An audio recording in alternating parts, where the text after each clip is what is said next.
De toute façon, je vais utiliser une image, mais c'est assez parlant. C'est un peu comme si on comparait les data centers privés, c'est un peu comme l'invincible Armada espagnole, hein. Si tu avais plein de petits galions où chacun était chargé à la main et que tu compares ça à un porte-container de classe mondiale, effectivement, c'est pas du tout la même efficacité. Bien sûr, ça pollue beaucoup, puisque ça consomme beaucoup d'énergie, un gros data center.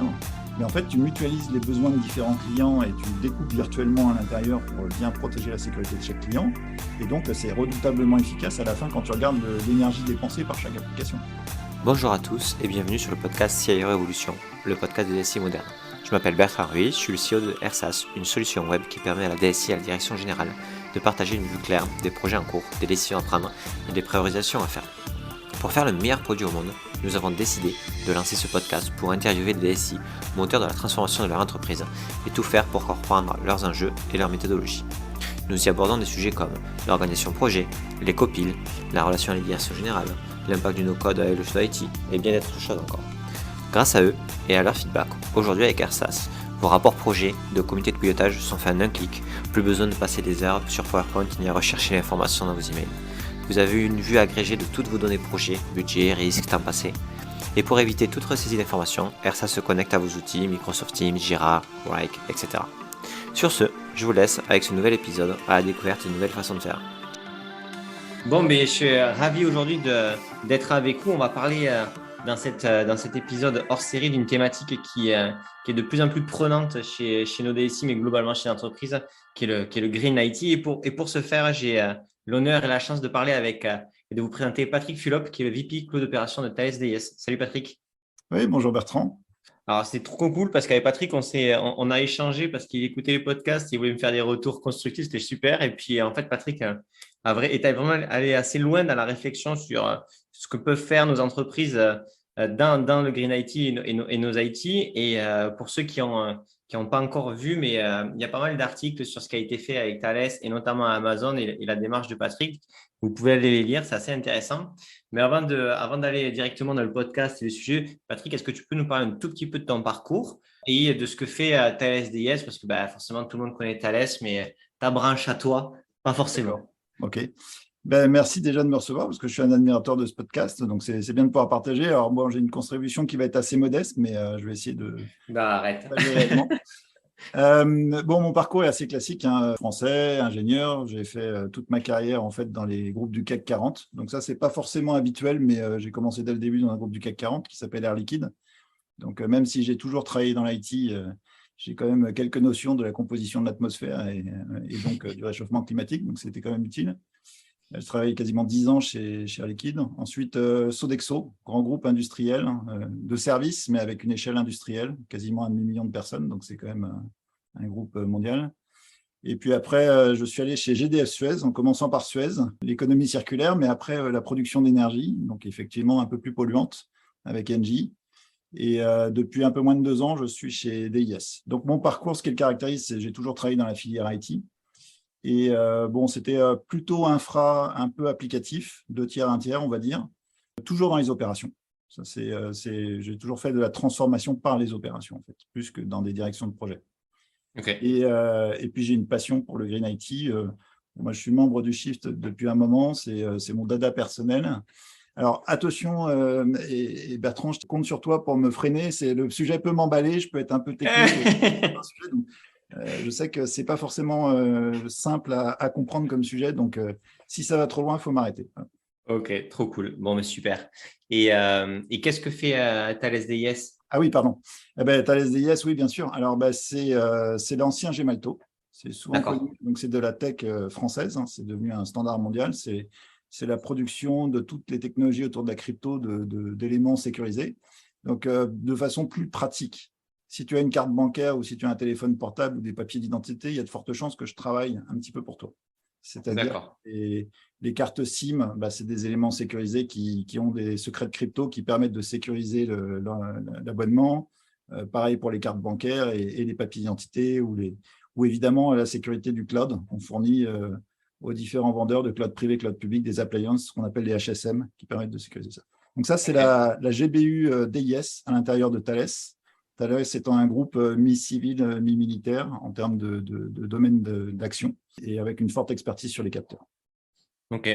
Et pour comprendre, toi, dans ton poste, tu interviens sur quel type sur quelles opérations, c'est quoi? C'est la sécurisation des puces, c'est les flux, c'est le développement d'algorithmes de cryptage.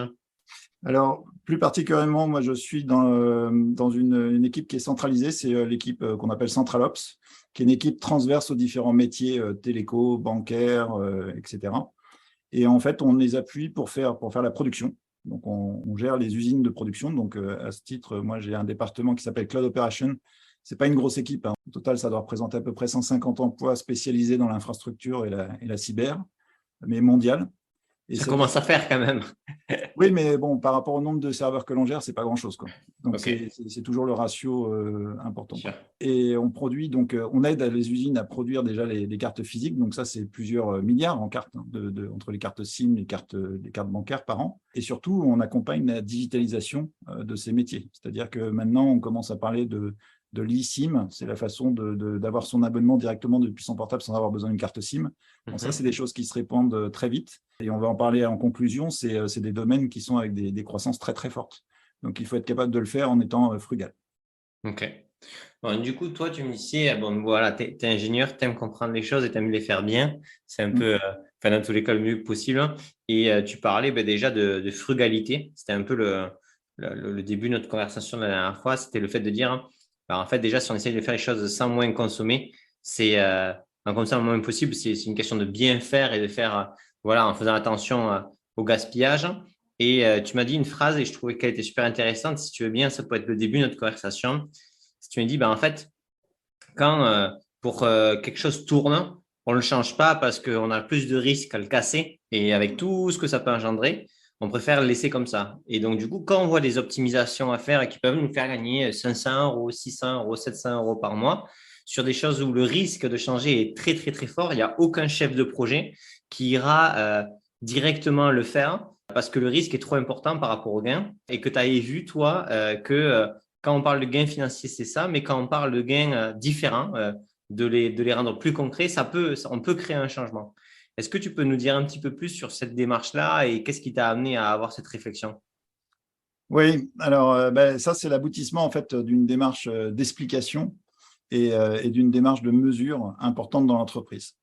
Et c'est en fait, pour zoomer sur ce point-là en particulier, c'est l'aboutissement en fait d'un certain nombre de prises de conscience et de calculs qui permettent cette prise de conscience par les responsables applicatifs typiquement, que en fait, des fois, on peut avoir des gains financiers, mais qui ne sont pas forcément si importants que ça, en Modeste. optimisant par exemple la façon dont l'application tourne. Mais surtout, ça peut avoir des gains en termes de génération de carbone, et ça les sensibilise. Donc ça, c'est un des moyens d'action, un des leviers d'action que l'on peut utiliser.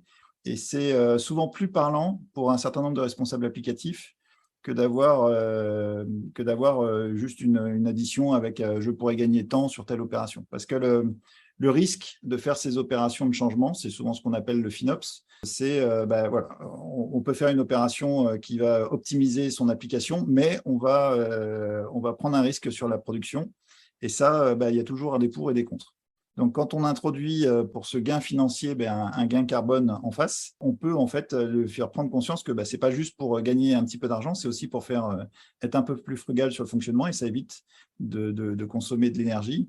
Donc, c'est quelque chose qui peut contribuer ou il peut contribuer à cette lutte contre le réchauffement climatique. Donc, c'est une démarche d'abord par la frugalité. Et du coup, ça, toi, tu vois que tu arrives ou tu as réussi à rendre plus concret le gaspillage en le corrélant à d'autres choses que la finance, comme un nombre d'arbres ou je ne sais pas quoi, à déterminer, il faudra que tu m'en C'est ça. parles. Et est-ce que du coup, ça a vraiment beaucoup plus parlé du coup à la chefferie de projet ou au responsable applicatif ou à d'autres personnes pour s'incentiver sur améliorer la façon de fonctionner? Ça a des effets plus qu'intéressants. C'est-à-dire, il ne faut pas se leurrer, hein. Ce n'est pas des effets majoritaires, ce n'est pas d'un seul coup toutes les responsables applicatifs qui vont dire c'est formidable. Ça commence par une prise de conscience d'un groupe qui ensuite qui crée une masse critique et après, peu à peu, ça commence à déteindre non seulement sur les responsables applicatifs, mais aussi ils en parlent à leurs clients finaux, les opérateurs telco, les opérateurs bancaires, et ça les intéresse beaucoup. Et on voit qu'il y a une certaine traction qui se fait par rapport à ça. Donc, c'est une façon de faire la transformation sociale au sein de l'entreprise, de commencer à évoquer ces sujets et de leur montrer en quoi ils contribuent. En fait, tout à l'heure, je parlais de FinOps. Ça fait partie du domaine qu'on appelle la mesure. C'est l'étude du carbofinops, en fait. C'est un mot qu'on a, alors je ne sais pas si on l'a inventé ou si on l'a trouvé sur le marché. En fait, souvent dans les DSI, et c'est venu par le cloud public, parce que le cloud public était souvent un modèle pay-per-use. Donc, tu savais ce que tu utilisais, mais tu ne savais pas ce que tu payais. Bon, en tout cas, il fallait industrialiser et professionnaliser la démarche. Donc, l'étude du FinOps, en général, pour simplifier, pour ceux qui ne connaîtraient pas, ce serait d'avoir des équipes spécialisées qui, en fait, anticipent et calculent quel est l'impact de toute décision technique sur la finance et la facture qui va arriver du vendeur de cloud. Donc, ça produit des résultats assez extraordinaires. En général, ça permet surtout une prise de conscience, au-delà de réactiver, d'être réactif par rapport à « tiens, j'ai oublié d'éteindre une machine pendant la nuit ». Après, ça commence à influer sur l'architecture de l'application. Et c'est là où le FinOps commence à vraiment prendre une vraie belle ampleur. Bon, quand je suis arrivé chez Thales, il y avait déjà une équipe FinOps qui tournait très, très bien. Pour donner un exemple, nous, on a plusieurs centaines d'applications en production sur le cloud public, sur les différents clouds publics. Et cette équipe FinOps était capable de faire tous les mois un rapport d'allocation très précis en disant, voilà, chaque mois, tu pensais dépenser 100, et puis, en fait, tu as dépensé 105 ou 95 ou autre. Bon, quand je dis cette somme, 100, c'est plutôt en dizaines de milliers de dollars. Donc, il y avait déjà cette capacité à faire des rapports tous les mois. Et en fait, une fois qu'on a réussi à faire comprendre et à poser un certain nombre de pratiques sur le FinOps, et ça c'est toute la démarche de compréhension qu'on expliquera après, on arrive à un résultat qui est le carbofinops, c'est-à-dire que sur la même facture, enfin c'est pas une facture, c'est un rapport d'allocation mensuel. Sur ce même rapport d'allocation mensuel que nous faisons vers les équipes applicatives internes, on pouvait lui donner, par exemple, tu as dépensé par exemple 10 000 $ de consommation cloud ce mois-ci, tu as dépassé ta consommation prévue d'à peu près 1 000 $, donc on a vu qu'il y avait un certain nombre d'optimisations que tu pourrais faire en utilisant des gabarits de machines, des virtual machines différentes ou en éteignant des workloads qui sont peu utilisés, etc. Et tu peux gagner 1 000 $. Mais ce qui a vraiment porté sur le carbofinops, c'est de dire, voilà, pour ces 10 000 $, on a calculé que tu allais consommer X nombre de kilowattheures. Et donc, tu as consommé tant de kilogrammes de CO2 équivalent. Et ça, non seulement ça frappe l'imagination, parce que c'est des mesures qu'ils n'ont pas souvent vues, ils ont vu plutôt des rapports financiers. Et puis surtout, on leur dit, mais les 1 000 $ là, que tu aurais pu économiser si tu avais fait ces optimisations, ça correspond par exemple à 42 arbres plantés. Et là, d'un seul coup, oui, parce que la mesure d'énergie, c'est compliqué à comprendre, mais de comprendre que ça correspond à éviter de planter des arbres pour faire une éventuelle compensation, parce que ça, en plus, c'est vraiment la dernière roue du carrosse, la compensation. Il faut d'abord éviter de consommer l'énergie plutôt que d'essayer de la compenser. Et d'un seul coup, ça parle, et ça donne quelque chose de tangible. Ils disent, tiens, en général, j'entends parler du réchauffement climatique, mais dans l'IT, c'est compliqué de comprendre le lien entre le réchauffement climatique et l'IT. Et là, je vois quel est le type d'action que je peux prendre.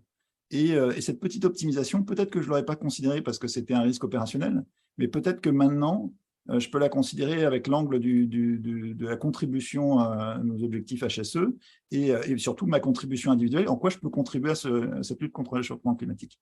Et donc ça, c'est un moyen intéressant de rendre actionnable une lutte qui est au long terme et sur lequel, malheureusement, quoi qu'on fasse, de toute façon, ce n'est pas pour nous qu'on le fait, c'est pour nos enfants. Donc c'est toujours dur d'apporter sa petite contribution à ça de façon efficace. Ok. Donc là, on va dire que c'était une question de comment on trouve les mots, la façon de faire, d'incentiver en interne sur le fait de ne pas gaspiller. Et du coup, il y a une équipe qui est déjà là pour ne pas gaspiller l'argent. Et donc, du coup, on peut aussi montrer la valeur que ça a au niveau carbone. Okay. Oui, mais ça produit des résultats. Tu me demandais quel type de résultats ça pouvait produire. Ça produit 2 types de résultats. Déjà, je pense que c'est une certaine fierté de l'équipe de faire ça. Par exemple, je vais citer une des personnes dans l'équipe, c'est Jean-Jacques Maurice. Il a une citation fétiche maintenant, c'est « turn off an instance, save a tree ». Débrancher une machine ou débrancher un élément d'infrastructure, ça peut économiser un arbre. Alors, ce n'est pas un arbre réel, puisque on ne veut pas le planter, justement, on ne veut pas le compenser. Mais c'est quelque chose qui apporte à l'équipe des messages qui sont certes simplistes, mais qui permettent en fait de se rendre compte qu'ils peuvent être utiles avec des moyens d'action simples. Et puis, si on regarde un peu des chiffres, On a regardé sur notre parc AWS, par exemple, on a un fort déplacement de notre cloud privé vers notre cloud public sur les applications que l'on fournit. On a augmenté notre consommation carbone de 17%, ça c'est ce qu'on évalue. Mais par contre, notre parc, il a grossi de 86% en 2 ans. Donc ça, c'est un résultat quand même assez tangible. C'est-à-dire que malgré la très forte croissance et le déplacement du cloud public, la consommation du cloud public, elle a que peu évolué par rapport à l'évolution du parc. Donc, comment on fait ça? C'est par toutes ces actions d'optimisation. Donc, ça peut être des changements de gabarit de machine. Pour les spécialistes, c'est des changements de type machine type M3 vers du M5, etc., etc. Donc, ça, on voit qu'à chaque génération de machines, le vendeur de cloud nous permet de sauver un petit peu d'énergie pour la même puissance. Donc, c'est des gains. Et puis surtout, c'est cette prise de conscience que, en faisant des petits efforts à tous les niveaux, on peut sauver un petit peu d'énergie. Donc, OK, par rapport à l'équipe, c'est ça. Bon, maintenant, du coup, en dehors du côté gaspillage ou autre, la question, c'est aussi, tu vois, de se dire, mais en fait, est-ce que nous, ce qu'on fait, donc de ne pas gaspiller, OK, mais les data centers, le fait que, tu vois, toi, si tu éteins ta machine, c'est virtuel, mais est-ce que c'est consommé?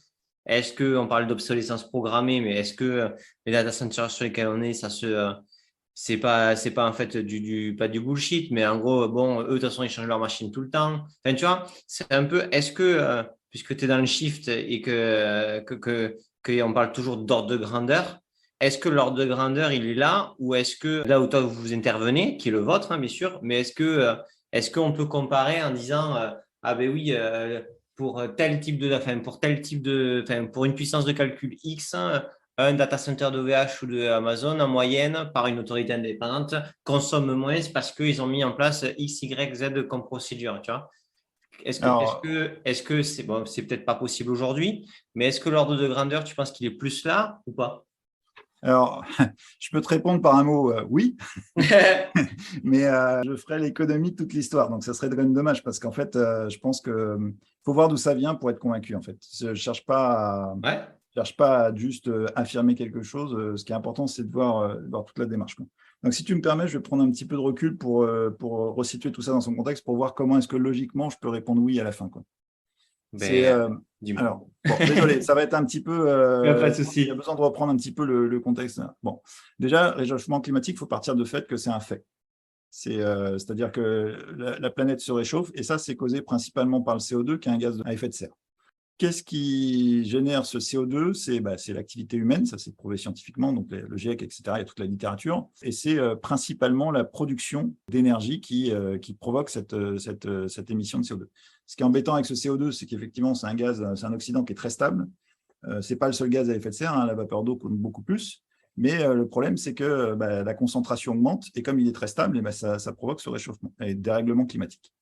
Bon, donc la question, en fait, et on peut se dire, mais quel est le rapport avec l'IT, entre tout ça, entre la révolution industrielle et l'IT? Le sujet, c'est de se dire, tout ce qui va consommer de l'énergie, ça va toucher l'IT.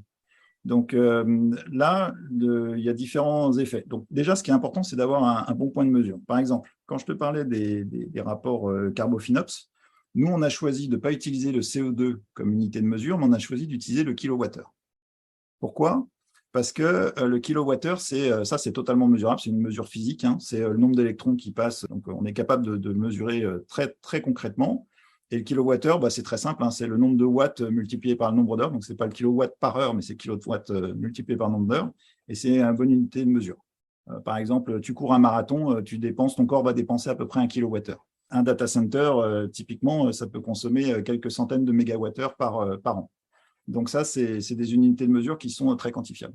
Et après, chaque kilowattheure, comme c'est de l'énergie électrique en général qui est utilisée principalement pour alimenter les data centers, c'est quelque chose qui va être produit par un producteur d'énergie et qui va générer du carbone. Parce que lui, il va utiliser des process, alors ça peut être gravitationnel avec des barrages, etc. Et ça produit peu de carbone. Ça peut être du nucléaire qui en produit très peu, mais ça peut surtout être du charbon. Par exemple, on a des mix énergétiques en Europe. On a du charbon qui est utilisé pour produire des kilowattheures. Et ça, c'est extrêmement générateur de carbone.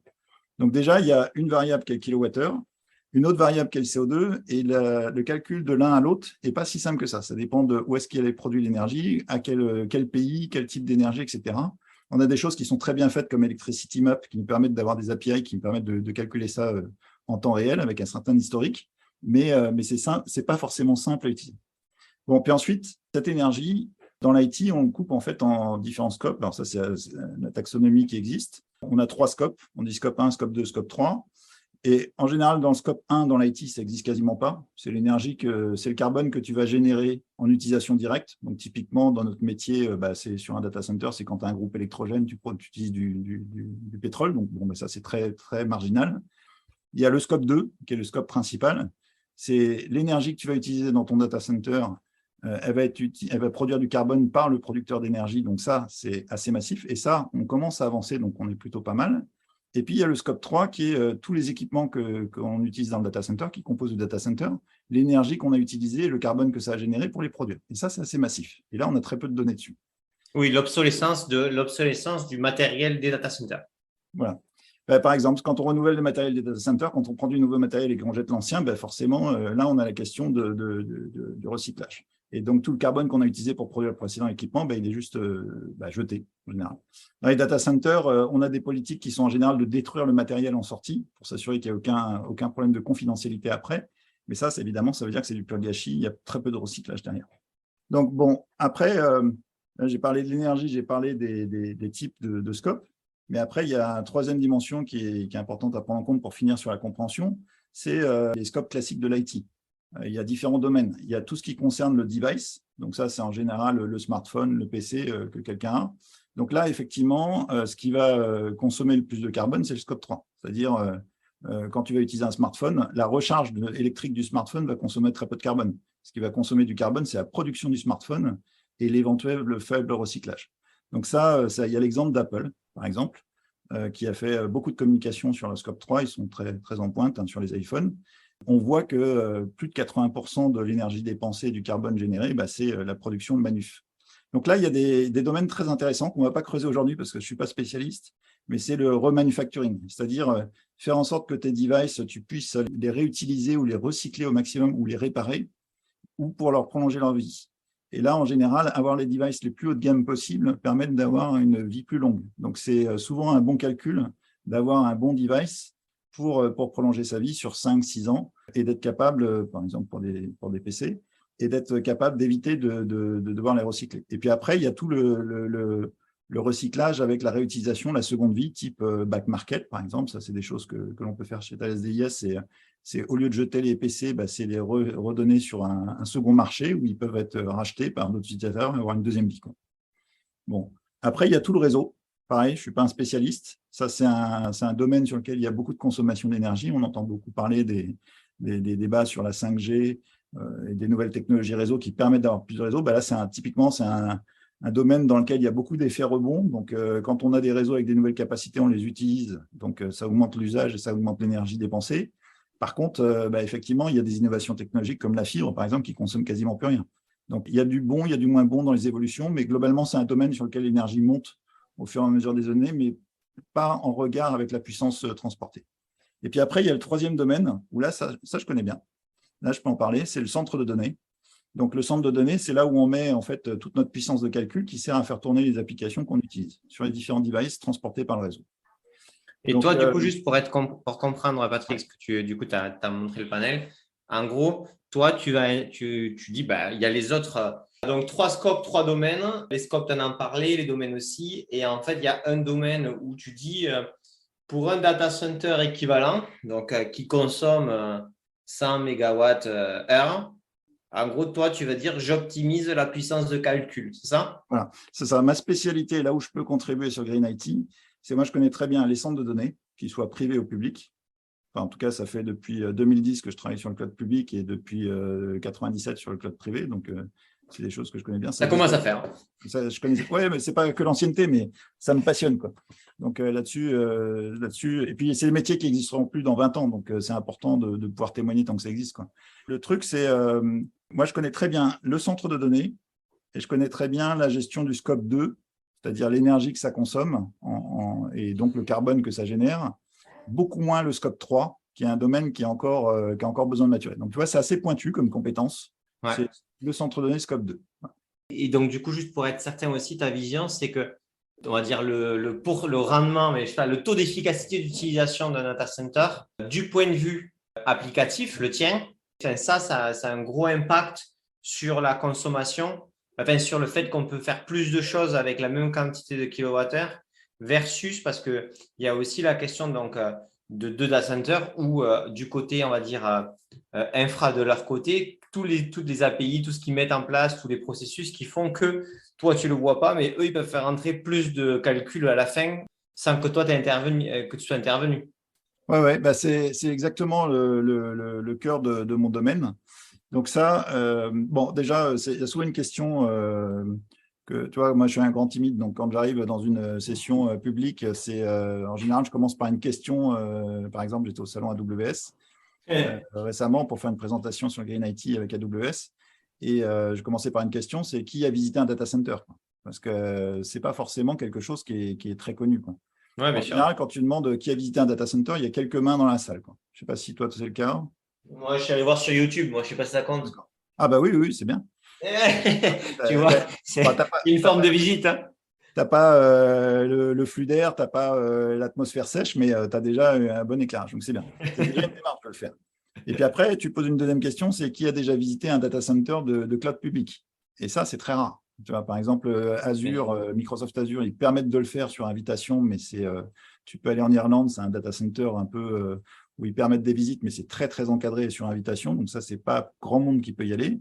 Moi, j'ai eu la chance de visiter un data center Amazon, mais c'était un peu par accident. C'était au tout début d'Amazon et dans une région du monde où ils étaient peu développés. Donc, c'était encore possible de voir, et encore pas le data center Amazon, mais la cage d'Amazon. Donc, c'est rare. Donc, c'est un métier qui est très difficile à expliquer. Bon, qu'est-ce que c'est qu'un data center, un centre de données? En gros, pour résumer, c'est un four dans un frigo, quoi. C'est-à-dire que tu as une salle, c'est une sorte de grosse clim, un gros frigo, dans lequel on met de la climatisation, et puis à l'intérieur, on va mettre les serveurs. Et les serveurs, qu'est-ce que c'est? C'est des grandes boîtes en métal qu'on range dans des racks, et c'est des sortes d'armoires normées, 19 pouces, 2,40 m de haut, et on aligne les serveurs comme ça, et on injecte du courant, et ça produit de la calcul informatique. Donc, si tu étais un homme de Néandertal qui rentre dans un data center, tu ne comprendrais rien à ce qui se passe. Parce qu'en fait, il y a une atmosphère très sèche, un flux d'air constant pour maintenir la température à 21 degrés en général, hein, ça peut varier suivant les technologies de data center. Il y a beaucoup de bruit, mais il n'y a rien qui est visible. Il y a juste des loupiottes qui clignotent, quoi. Donc, un data center, c'est ça. Bon, donc déjà, tu as un ensemble de fours dans un gros frigo. Donc déjà, ce data center, quand on l'alimente en énergie, tu envoies beaucoup d'énergie. Je parlais de mégawattheures. Hein. C'est déjà, quand l'énergie elle est produite, tu en perds la moitié pendant le transport. C'est-à-dire qu'entre la centrale nucléaire que l'on ne veut pas mettre au milieu des villes et le centre de données qui, lui, en général, est à côté des villes parce que c'est là où tu as besoin du réseau, tu as déjà la moitié qui est perdue pendant le transport. Donc ça, on n'en parle pas trop, mais 2 kWh produits, 1 kWh utilisé. Mais attends, ça, juste parce que ça, c'est moi que je ne sais pas. Je pensais que quand tu balançais dans les lignes de tension alternatives, tu faisais baisser, enfin, tu n'avais quasiment pas de perte. Ah, tu n'en as quasiment pas, mais tu en as beaucoup moins que si tu faisais du courant continu, mais tu en as quand même beaucoup. Tu en as quand même beaucoup, même ok, d'accord.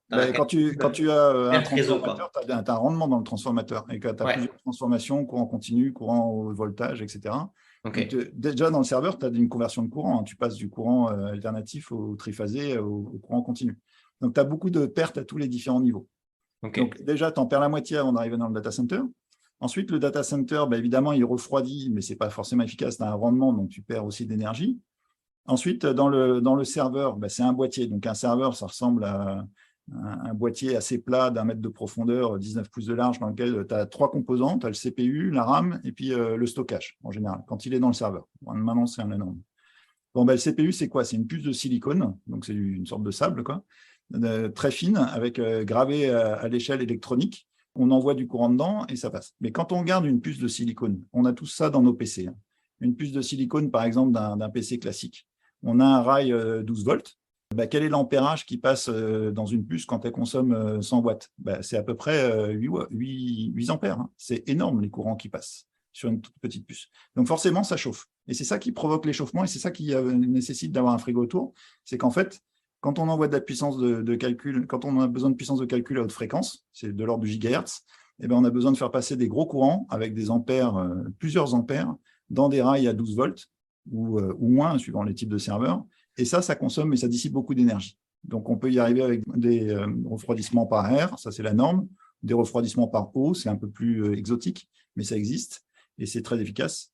Et donc, et ça, c'est ce qui provoque la puissance de calcul dont on a besoin pour faire tourner nos applications.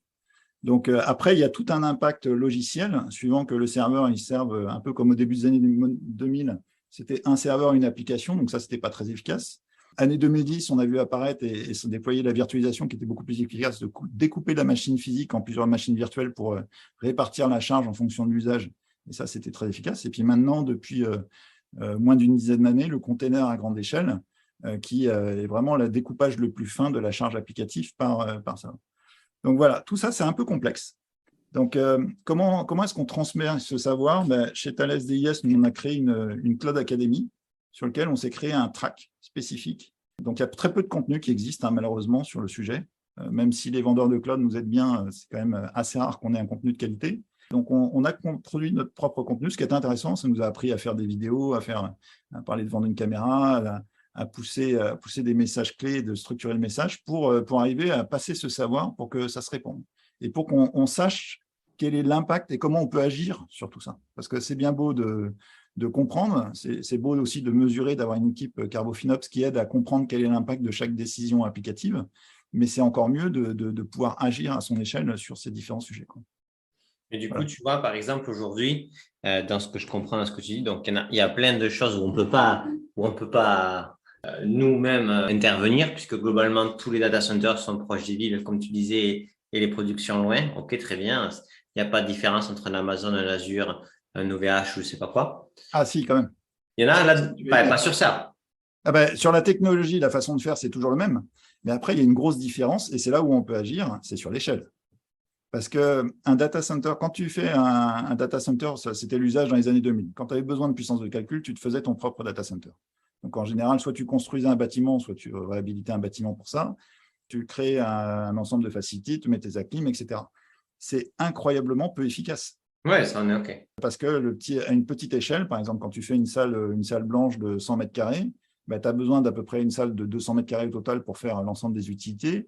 Tu mets tes groupes froids, donc tu es obligé d'en mettre au moins 2 pour avoir de la redondance. Donc, ça veut dire que tu as la double de la capacité par rapport à ce qui est utile. Pour l'électricité, c'est pareil, tu as besoin d'au moins 2 arrivées électriques ou une arrivée électrique plus un groupe électrogène, mais en général, c'est 2 plus 1, avec en plus des batteries au milieu pour garder l'UPS, pour être capable, en cas de coupure de l'énergie, d'avoir une redondance sur les batteries. Tout ça, tu les testes. Bref, tu as une déperdition qui est terrible. Et puis surtout, un data center, quand il a une petite échelle, par exemple un data center de 1000 serveurs virtuels, ce n'est pas des gros data centers, c'est des data centers qui peuvent être globaux, mais pour un usage spécifique. Dedans, tu es obligé, à l'étage des firewalls, de prévoir autant de machines que tu as de redondances. Donc, tu veux plusieurs redondances à tous les niveaux. Et donc, OK, là, tu parles de taille d'un data center, mais du coup, tu vois, sur les gros leaders, ils ont tous des gros data centers. C'est là où ça joue. C'est par exemple un data center comme celui d'Amazon. Amazon, quand on regarde bien leur rapport aux actionnaires, parce qu'ils ne donnent pas d'informations directes dessus, et qu'on regarde le nombre de mètres carrés de salles qu'ils utilisent, donc ils utilisent les pieds carrés, mais c'est pareil, on peut déduire qu'ils ont à peu près 500 000 racks de serveurs. Donc, tu vois l'échelle entre un data center départemental qu'une entreprise pouvait le faire au début des années 2000, où elle avait une centaine de racks au maximum, et une organisation qui, sur 84 régions, déploie 84 tower zones, déploie, donc c'est des groupes de data centers, déploie 500 000 racks, ce n'est pas du tout la même échelle. Donc, évidemment, quand tu as un data center qui fait 5000 m², où tu as toujours le même modèle, le data center est complètement rempli parce que dès le début, tu as pu l'équiper complètement. Tu as mis tes groupes froids de façon N plus N, donc avec toutes les redondances qui vont bien. L'électricité, pareil. Et puis surtout, chaque data center est redondé par un autre. Donc, tu es capable de prendre des risques et d'avoir une coupure d'électricité, donc tu prends moins de risques. Ça produit une efficacité qui est terrible. Et le résultat, il est un peu choc. C'est qu'en fait, la même application qui tournait dans le cloud privé et la même application dans un petit data center ou moyen et la même application que tu fais tourner dans le cloud public, tu as un rapport de consommation de 1 à 5 sur le scope 2. C'est-à-dire que tu gagnes 5 fois plus d'énergie en faisant tourner cette application dans le cloud public. Donc, c'est là où il y a un énorme gain. Non, mais ça, c'est aussi si en dehors du côté infrastructure qui est plus grand, etc., c'est aussi lié à les différentes technologies de refroidissement, puisque j'imagine que les climatiseurs de data center consomment une blinde et qu'il y a quand même différentes technologies pour pouvoir mieux refroidir et consommer moins, vu que ça impacte directement leur coût à eux, non? Effectivement, c'est par exemple, pour parler un peu chiffres, Tu construis ton data center de 100 mètres carrés, tu es obligé de mettre des groupes froids, etc. Et tu n'as pas l'effet d'échelle pour faire autre chose. Quand tu fais un data center de 5000 mètres carrés en Irlande, pour prendre un cas assez commun pour l'Europe, bah, tu peux faire du free cooling, c'est-à-dire que c'est l'air froid extérieur qui refroidit le serveur. Tu organises tes serveurs dans des sortes de rangées de racks où ils sont dos à dos et l'air chaud s'évacue, où tu mets un petit peu d'eau, tu pulvérises de l'eau dedans pour refroidir avec un effet adiabatique. Donc, tu peux refroidir comme ça ton atmosphère beaucoup plus facilement. Et ça, c'est des techniques qu'ils utilisent. Et donc, quand tu regardes le nombre de kilowattheures qui rentrent dans un data center privé, pour un data center privé, pour avoir 1 kilowattheure utilisé dans une puissance de calcul, tu en consommes 3. Ça peut descendre jusqu'à 1,5 pour les data centers très efficaces. Pour un data center de cloud public, ils en sont à 1,1. C'est-à-dire que pour 1 kilowattheure envoyé, ils en consomment 1 pour la puissance de calcul. Donc, c'est extrêmement efficace en termes d'énergie. Ok. Donc, toi, tu te dis à la prime au gros. Ah ben, de toute façon, je vais utiliser une image, mais c'est assez parlant. C'est un peu comme si on comparait les data centers privés, c'est un peu comme l'invincible Armada espagnole. Hein. Si tu avais plein de petits galions où chacun était chargé à la main et que tu compares ça à un porte-container de classe mondiale, ben, effectivement, ce n'est pas du tout la même efficacité. Bien sûr, ça pollue beaucoup puisque ça consomme beaucoup d'énergie, un gros data center. Mais en fait, tu mutualises les besoins de différents clients et tu découpes virtuellement à l'intérieur pour bien protéger la sécurité de chaque client. Et donc, c'est redoutablement efficace à la fin quand tu regardes l'énergie dépensée par chaque application. Ok, ça, premier point. Maintenant, ça, après, tu as la question des politiques des entreprises sur le cloud public qui peuvent être différentes sur le changement du hardware. Oui, tout à fait. Et là, effectivement, ça joue pas mal. Donc déjà, il y a le type de data center. Ensuite, il y a le rythme de renouvellement du hardware. Donc, quand tu as un data center à petite échelle, c'est malheureux, mais tu es obligé de le renouveler par tiers. Tu ne peux pas te permettre d'avoir ou par quart ou par cinquième. C'est-à-dire que quand tu construis ton data center, au début, tu en occupes qu'une petite partie de la surface. Parce que si tu le remplis dès le début, au bout de 3 ans ou 4 ans, quand le matériel commence à être un peu ancien, tu as un problème de renouvellement. Tu as besoin de place pour faire le jeu de taquin et remplacer les anciens serveurs par les nouveaux. Donc, tu as un gros problème. Donc, en fait, les petits data centers sont peu occupés en termes de place, alors que les gros data centers type hyperscaler, les vendeurs de cloud public, eux, ils ont d'immenses salles qui remplissent dès le début parce qu'ils ont les moyens de le remplir et ils préfèrent construire un nouveau data center que de recycler un ancien. Et leur matériel, ils ont fait des annonces à AWS, Microsoft et Google, comme quoi ils prolongeaient leur durée de vie parce qu'ils étaient capables justement d'acheter des modèles de plus en plus premium qui duraient plus longtemps et de bien les étendre et un peu comme dans le remanufacturing que j'évoquais tout à l'heure, les anciens serveurs ou les anciennes zones sont utilisés pour des usages qui sont moins performants que les nouvelles zones. Donc, ils n'arrêtent pas de construire des data centers et de recycler les anciens au fur et à mesure. Donc, c'est incroyablement efficace en termes d'usage. Donc là, du coup, il peut y avoir quand même un challenge entre différents acteurs de même taille. Parce que tu parles beaucoup de petits, oui. moi, si on parle des mastodontes, sur des processus et des processus de meilleure utilisation pour moins fatiguer le hardware, d'achat de meilleures solutions et de réutilisation du hardware pour pas avoir à le jeter parce que dès que ça sort du data center, c'est supprimé pour des questions de sécurité. Oui. Et tu parlais d'OVH, par exemple, qui est un acteur de taille intermédiaire, alors, très intéressant au niveau européen, hein, et ils sont même déployés aux US. Eux, ils sont très smart. J'ai eu la chance de visiter un data center à Roubaix, par exemple, il y a quelques années. Ils disaient à l'époque, c'était les data centers qui étaient en free cooling, donc avec l'air extérieur qui était refroidi, avec des data centers verticaux. Donc, c'est pour ça qu'ils utilisaient des techniques assez innovatrices où, par exemple, ils ne mettaient pas de boîtier en métal autour des serveurs, ils mettaient directement les cartes mères sur des plaques avec du water cooling. Donc, c'était incroyablement smart. Et c'est comme ça qu'ils arrivaient à consommer très peu d'énergie. Donc, ils n'ont pas l'échelle des très gros, mais ils compensent avec un certain nombre de techniques qui sont assez innovantes. Et tu peux avoir des acteurs comme ça qui sont très performants sur la consommation d'énergie et sur la puissance de calcul fournie pour la même énergie, alors qu'ils n'ont pas forcément l'effet d'échelle que peuvent avoir les hyperscalers actuellement. Et du coup, tu vois, sur la partie réutilisation du hardware ou prolongation, etc., pareil, tu vois, la question, c'est que tout le monde a des effets d'annonce, mais ça va être un peu compliqué de pouvoir comparer réellement. Là, tu évoques le point que je disais au début, savoir le scope 2, c'est pas mal. Quand on compare des data centers en termes d'énergie utilisée pour fournir la puissance applicative, ça, on est plutôt bien équipé. Mais quand tu parles du scope 3, de savoir en fait quel est le montant d'énergie et de carbone que tu as consommé pour produire tout ce matériel, là, on n'a pas de données. Donc, ça commence tout juste à arriver. On a vu ça arriver, c'était il y a 2 semaines. Google a commencé à donner des données sur le scope 3. Ce qui est étonnant, c'est que sur le scope 2, la mesure de l'énergie utilisée dans les data centers, on était mieux équipé dans le cloud privé parce qu'on avait la possibilité de mettre directement des mesures sur les prises électriques. Donc, on avait des mesures, quand j'étais chez Engie, c'était extrêmement performant, où on savait exactement par serveur, par rack, etc., ce qu'on consommait.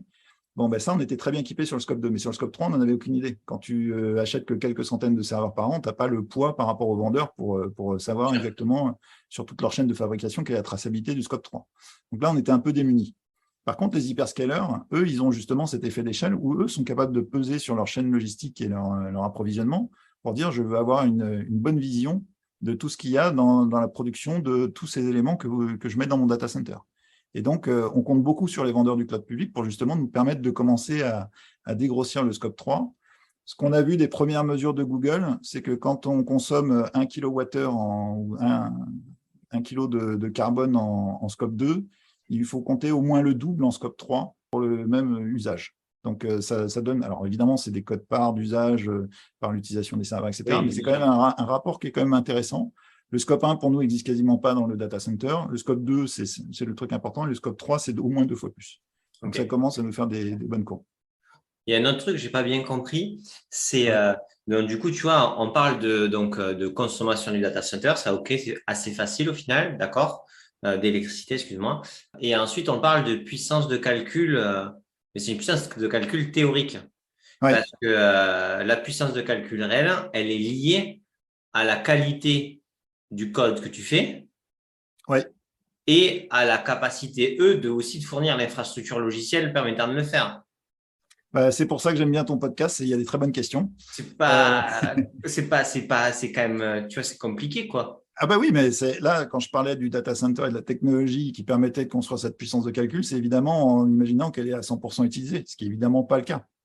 Et ouais, parce que là, c'est là où toi, tu peux te dire, vas-y, moi, dans ce que je consomme, je vais essayer de le faire le plus intelligemment possible pour pas déjà, moi, avoir une surfacturation en termes de coûts. Et aussi, ça a une incidence sur le CO2, donc c'est méga aligné, etc. Trop bien.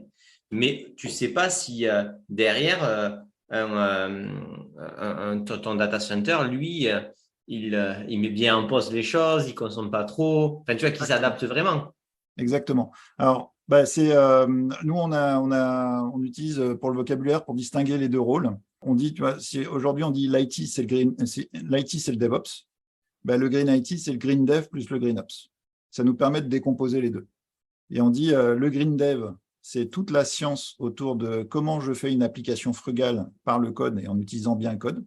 Donc là, c'est toutes les pratiques d'éco-design qui sont importantes et d'éviter de faire un code qui passe sur des boucles circulaires ou de mauvaise qualité. Et puis, le GreenOps, c'est tout ce qui va permettre, une fois que tu as un code d'une qualité donnée, de le faire tourner le plus efficacement possible. Donc, moi, mon domaine, c'est vraiment le GreenOps. C'est comment, une fois l'ingénierie livre un code d'une application, comment faire en sorte qu'il soit le plus frugal possible. Et les deux sont liés. Par exemple, pour venir jusqu'au code, là, je t'ai parlé de la technologie du data center qui permet d'avoir une puissance de calcul nominale. Donc là, ce qui est bien dans le cloud, c'est que tu n'as pas de limite réellement, virtuellement. Donc, tu peux utiliser ce dont tu as vraiment besoin et tu comptes sur le vendeur de cloud pour faire en sorte d'avoir pas trop de capacité excédentaire parce qu'il est capable de mutualiser tous les différents clients. Donc, tu espères que comme ça, que ce soit frugal comme ça. Et dans cette puissance de calcul, ce que l'on voit, c'est que l'impact de l'architecture applicative est énorme. Par exemple, tu fais une application à l'ancienne, mode IaaS, avec uniquement des virtual machines, et tu fais la même application qui est en microservices avec des containers, tu as un rapport énergétique pour la même application et la même charge applicative d'à peu près 5. Ah ouais. Tu as 5 fois moins d'énergie consommée. Alors, cette mesure, elle est fausse pour une application. Elle est vraie sur l'ensemble des applications qu'on a pu mesurer jusqu'à maintenant. Mais c'est un rapport qui est très, très intéressant. Et encore mieux, si tu fais l'effort d'aller plus loin dans le microservice, mais pas juste rester sur un modèle container avec du Kubernetes, mais d'aller jusqu'à du serverless, par exemple sur AWS, tu peux utiliser du Lambda ou fonction chez d'autres. Là, c'est des containers qui sont allumés à la demande et qui tournent en plus sur des types de machines où il y a pas, c'est le vendeur de cloud qui maîtrise en fait son moteur et peut utiliser par exemple les moteurs Graviton. C'est les CPU à faible consommation conduits par AWS basé sur un code ARM. Donc ça permet de encore gagner 5 fois en énergie pour le même charge applicatif. Mais est-ce que tu ne crois pas que, en fait, au final, pour vraiment évaluer si tel data center Amazon, Microsoft ou n'importe qui est plus green que l'autre, hein, c'est quoi? C'est au niveau de ça, de ce côté. Le gradient qu'on utilise, je vais essayer de te le donner, il est simple. C'est déjà, nous, dans nos principes de GreenOps, ce qui est la façon de faire tourner frugalement une application. C'est déjà, si tu as le choix, cloud public par rapport à cloud privé. Tu as un gain de 5 fois. Ensuite, à l'intérieur du cloud public, les régions ne sont pas toutes équivalentes. Une région en Irlande qui a un mix énergétique qui est à peu près 300 grammes de CO2 ou 400 grammes de CO2 en moyenne par kilowatt, ce n'est pas aussi bon que la région Paris, qui est beaucoup plus efficace parce qu'elle tourne sur l'énergie nucléaire, mais elle est plus chère. Donc, il y a toujours une balance entre les autres. Donc, tu peux choisir ta région. Patrick, je mets juste le point. Ça, c'est dans un point où tu es au shift et voilà. Vous êtes pro-nucléaire sur ça. Moi, je ne fais pas le débat là-dessus parce que je n'ai pas les compétences. J'ai l'impression que c'est un débat qui est encore vif dans la société française. Et ce n'est pas évident de le trancher directement, non? Non, mais je ne fais pas de prosélytisme là-dessus. J'explique juste, moi, ce que j'en ai compris et le mode de fonctionnement que je veux. Mais je veux dire, c'est que toi aujourd'hui, tu t'es basé sur le fait que l'énergie nucléaire, tu la mets dans la taxonomie, qu'elle consomme peu de CO2 parce que X ou Y raison parce que tu sais, il y a plein de questions sur la construction des centrales qu'on n'a pas mis dedans, le coût. Non, mais attends, c'est pas le shift. Hein. C'est le Parlement européen vient de rejeter une motion qui enlevait le fait que le nucléaire ne soit pas dans les énergies propres. Donc, en termes plus simples, c'est le nucléaire est bien reconnu comme une énergie au moins de transition, en tout cas plus efficace que les énergies fossiles type le gaz ou le pétrole. Donc après, Ok. Je veux pas créer. En plus, si tu veux, moi, mon opinion personnelle, au final, on s'en fout là-dessus. Moi, j'essaie juste de comprendre sur le fait que cette façon-là de penser, tu t'es basé sur cette hypothèse-là. Voilà. Et puis c'est au-delà des croyances ou des convictions personnelles, parce que c'est pas le sujet. Quand on regarde, par exemple, sur Electricity Map, quel est le mix en temps réel, on voit bien que une région qui est basée à Paris, ce n'est pas du tout la même chose qu'une région qui est basée en Irlande ou dans un pays tropical. Donc, évidemment, ça peut jouer. Après, il n'y a pas que ça. La lumière, elle fait 300 km par milliseconde. Tu ne peux pas placer ton application n'importe où en fonction de la consommation énergétique. Il faut aussi tenir compte de la latence réseau. Donc, il y a toutes ces dimensions financières, latence, sécurité de fonctionnement, data residency, est-ce que la donnée, tu fais bien de la mettre dans tel ou tel pays, etc., qui jouent par rapport à ton client final. Et c'est toutes ces différentes variables qu'il faut prendre en compte. Mais bon, déjà, tu fais le passage au cloud public pour la même application, tu gagnes beaucoup. Tu le mets dans une région qui est pas mal en termes énergétiques, c'est bien aussi. Par exemple, l'Irlande est moins bonne en mix énergétique, mais par contre, tu n'as pas besoin de beaucoup de clim parce que c'est un climat qui est très océanique, donc tu gagnes beaucoup sur la partie clim, donc ça joue aussi sur la consommation d'énergie. Après, tu prends une architecture container, tu gagnes beaucoup. Une architecture serverless, là, c'est jackpot. Et là, juste pour être certain, architecture container et serverless, tu le fais toi, mais ça dépend ce que fait quand même ton cloud provider derrière. Parce que tu dis qu'il éteint le truc. Oui, mais vois le fonctionnement d'un vendeur de cloud public. Lui, quand il a des charges type VM, il peut mettre une centaine de VM à peu près sur un serveur. Bon, les VM, tu ne peux pas les déplacer comme ça. Bien sûr que tu as des capacités dans les vendeurs de cloud public de déplacer des VM sans perte de transaction, mais tu as toujours des petits effets de bord qui peuvent se produire. Donc, même si ça marche plutôt bien, tu peux avoir des accidents. Donc, tu ne bouges pas tes VM. Tu es relativement statique. Donc, tu fais des paris en fonction, ça, il y a pas mal d'intelligence artificielle qui est utilisée dessus, pour dire en fonction des types de VM, des types de clients qui tournent, comment je les répartis. En plus, tu peux avoir des contraintes des clients qui demandent de tourner sur un serveur physique que les VM qui le concernent. Donc, c'est en termes de data residency. Donc, tu es un peu verrouillé. Quand tu as une charge type container qui arrive, là, c'est la fête, parce que tu peux les répartir en fonction du bon usage énergétique. Et tu as intérêt, puisque tu vends tes containers toujours au même prix, tu as intérêt à optimiser ton usage énergétique. Donc, tu peux compter sur le vendeur de cloud pour éviter de dépenser des kilowattheures là où il n'y a pas besoin. Donc là, il a une beaucoup plus grande flexibilité pour répartir les pods, pour répartir les nodes Kubernetes dans une bien meilleure efficacité énergétique au final. Donc, en gros, toi, ce que tu dis, c'est de toute façon, tu alignes les intérêts plus eux peuvent débrancher les trucs, mieux c'est dans leurs intérêts à eux. Donc, tu considères qu'ils font avec efficience et que donc, du coup, plus tu t'affranchis de cette partie infrastructure, plus eux ont la capacité de mieux gérer la consommation. Exactement. Exactement. Okay. Il faut trouver. Et d'ailleurs, ça se voit dans les chiffres. Hein. Si on regarde les statistiques mondiales depuis 10 ans de la consommation des data centers, c'est des statistiques qui existent. Il suffit d'aller sur le site de l'IAE. Elles montrent que globalement, depuis 10 ans, l'ensemble des data centers du monde, qu'ils soient privés ou publics, tout cumulé, c'est à peu près 200 TWh par an. Bon, ce qui est énorme. Hein. C'est une grosse consommation. Ce que l'on voit, c'est que cette consommation, elle est étonnamment stable depuis 10 ans. Alors qu'il y a plus de 40% d'augmentation de… Ah non, pas 40%. 8 fois. En 10 ans, ça a été multiplié par 8. Donc, c'est vraiment exponentiel, l'usage. Mais tous les gains en fait, énergétiques ont permis de maintenir la consommation énergétique. Est-ce qu'il faut s'en satisfaire? Non. Évidemment, non, mais bien sûr. Réduire. Mais en tout cas, on a pu digitaliser la société avec un gain énergétique bon. Du coup, par rapport à ça, donc, toi, tu dis, OK, on aligne nos intérêts, plus on s'affranchit de l'infrastructure, on est serverless, etc., quand on est plus serverless, mieux ils peuvent faire eux, OK. Par contre, tu ne peux pas dire que chaque provider a la même efficacité dans cette gestion-là. C'est-à-dire que même si c'est leurs intérêts, ouais. Tu as un coefficient d'efficience qui peut être différent en fonction des providers. Ça va venir des scorings de providers en fonction de ces critères-là. Pour l'instant, c'est à nous de les trouver. Parce que on est d'accord que ça peut être un gros enjeu. C'est-à-dire à quel point c'est vrai chez un Amazon ou un Microsoft, c'est pas déconnant. Oui, tout à fait. Et pour l'instant, effectivement, c'est plutôt un travail de partenariat parce que eux aussi ils tâtonnent. Hein. C'est pas des choses qui sont très simples. Hein. Définir le scope 3 sur toute ta chaîne de construction de data center, c'est loin d'être évident, surtout vu les volumes qu'ils gèrent. Donc, par exemple, quand ils ont fait le carbone calculateur, on a participé à la bêta pour AWS, donc ça nous a permis de leur faire des feedbacks sur la façon dont on voulait. Donc, nous, par exemple, on milite pour avoir toujours le kilowattheure plutôt que d'avoir directement le CO2 calculé, parce qu'il y a tellement de variations entre les différentes calculs que c'est un truc qui nous gêne. Mais ça, là-dessus, ils ne veulent pas lâcher parce qu'ils considèrent que c'est un secret industriel, la consommation énergétique. Donc, c'est des choses qui nous gênent. Mais je pense que par la pression du marché, ce qu'on est en train de faire avec ce genre de podcast, pour faire pression sur les vendeurs tous ensemble, et c'est un marché qui est non concurrentiel. Hein. Le combat contre le dérèglement climatique, ce n'est pas quelque chose qui est compétitif entre sociétés. On cherche juste tous à contribuer.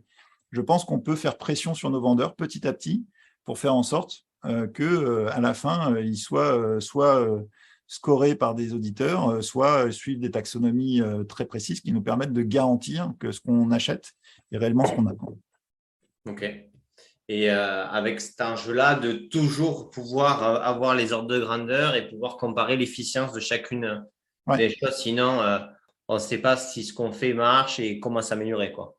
Ouais, ce que je t'ai donné, c'est sur le GreenOps, donc sur le data center, surtout sur le scope 2. Donc, c'est très segmenté. Hein. Bien sûr. Hein. Mais en tout cas, ce qui est intéressant, c'est le message que je veux envoyer, c'est voilà, c'est pas parce que le sujet paraît immense qu'on ne peut pas agir à son niveau. Aujourd'hui, on est très fiers d'un ça. Hein. C'est un outil de transformation à l'intérieur de Thales DIS, d'être capable de communiquer ouvertement sur les kilowattheures. Donc, on a commencé par des groupes de travail. Maintenant, on a des démarches qui sont très structurées avec cette académie, avec cette façon du Carbofinops de diffuser l'information et d'en parler. Et dans les comités de pilotage, on commence à parler de ça. On commence à avoir des tableaux de bord qui sont construits qui montrent l'efficacité mémoire par mois. Et quand tu donnes ça à des ingénieurs, forcément, ils optimisent. Donc, c'est le fait d'en parler, d'en prendre conscience, on démystifie le sujet et puis on se dit, tiens, c'est actionnable. Et ce qui est intéressant, c'est que là, on parle de la partie opération, de la partie ingénierie. Les sales, on commence à les sensibiliser, puis ils commencent à tester ça avec leurs clients finaux. Et là, ils s'aperçoivent qu'en fait, il y a du répondant. Parce qu'il y a beaucoup de clients qui aimeraient bien que leur vendeur leur pousse ce genre d'informations, mais ils n'ont pas le coût carbone par transaction, par exemple. Et nous, par rapport à nos marchés, qui est la digitalisation, déjà, ce que l'on voit, c'est que quand on vendait une carte SIM physique, on avait forcément utilisé de la matière pour ça. Quand tu vends la même carte digitale, ce qui est bien, c'est de montrer quand même quel est le gain carbone que tu fais, tout confondu, scope 2 et 3 confondus, pour les différents process. Et autant la carte physique, c'est du scope 3, autant le digital, c'est plutôt du scope 2 et un peu de scope 3. Donc, c'est de montrer tout ça et d'être capable de montrer en quoi on va gagner avec la digitalisation. Parce que quand on aura beaucoup plus de devices. Par exemple, il y a l'IoT qui arrive. Bon, avant, on avait des cartes SIM dans les téléphones portables. Ce qui serait bien, c'est qu'on soit capable de sécuriser l'IoT avec un équivalent qui soit type carte SIM, qui permette d'éviter en fait les brèches de sécurité sur les flottes de devices qui seront partout. Et notamment avec la 5G, ça joue beaucoup le développement de l'IoT. Donc quand tu es face à un marché exponentiel comme ça, où tu sens que le nombre de devices va se multiplier, c'est très important d'être capable de digitaliser et digitaliser frugalement pour éviter que ce nouveau marché consomme beaucoup plus d'énergie que ce que l'on avait avant. On peut peut-être pas le réduire, mais en tout cas, on peut éviter tout ça. Ouais. Après, il y a toujours, tu sais, la problématique quand tu te remets au niveau de la personne et du citoyen, des ordres de grandeur ou autre. Est-ce que je dois éteindre ma box parce qu'on me dit que c'est ça? Et en fait, si une box sur une année, c'est 20 litres, 20 km d'essence sur une voiture. Et du coup, à un moment donné, quand tu as trop d'actions possibles, tu te noies aussi dans quelles sont les plus importantes et les ordres de grandeur que tu as donné, notamment de passer du coup privé au coup public, le serverless, etc. C'est intéressant aussi parce que ça permet de voir où c'est qu'on peut mettre l'effort si ces ordres de grandeur-là sont vérifiés, validés en continu, quoi. Comme je t'ai dit, je ne suis pas compétent sur le device. Moi, ma compétence, c'est plutôt le centre de données. Mais c'est évident qu'il faut déjà être capable de mesurer et de bien comprendre les problématiques. Donc, c'est un peu le but de ma participation au podcast, c'est répandre la connaissance. Et puis surtout, ce n'est pas quelque chose qu'on a fait tout seul. C'est un exercice extrêmement collectif parce qu'en fait, comme je l'ai dit, ce n'est pas compétitif. Donc, on discute avec les vendeurs de cloud, bien sûr. On discute aussi avec d'autres sociétés. Bon, je ne vais pas les citer ici parce que… c'est pas l'objectif, t'inquiète. Mais évidemment, c'est assez actif. Et s'il y en a qui veulent me contacter pour en discuter, c'est avec plaisir. Mon profil est sur LinkedIn. Super. Il n'y a pas de débat. Trop bien, ça c'est cool. Et plus on sera ensemble, plus on sera fort pour faire avancer les normes ensemble. Bon, mais trop bien. Mais écoute Patrick, c'était super intéressant. Moi, ça me permet de mieux comprendre et d'avoir aussi des éléments de réflexion un peu plus structurés autour de cette pratique qui est quand même assez complexe. Mais au moins, tu as pu bien apporter des éléments d'éclairage et c'est vraiment top. Merci pour tout, c'est top. Je t'en prie. Bon, mais j'espère que vous avez kiffé ce podcast. Comme toujours, n'hésitez pas à le partager sur LinkedIn, à le partager à vos collègues, chefs de projet IT, DSI. Ça nous aide toujours à trouver de nouveaux et des DSI toujours plus intéressants. Et écoutez, ciao!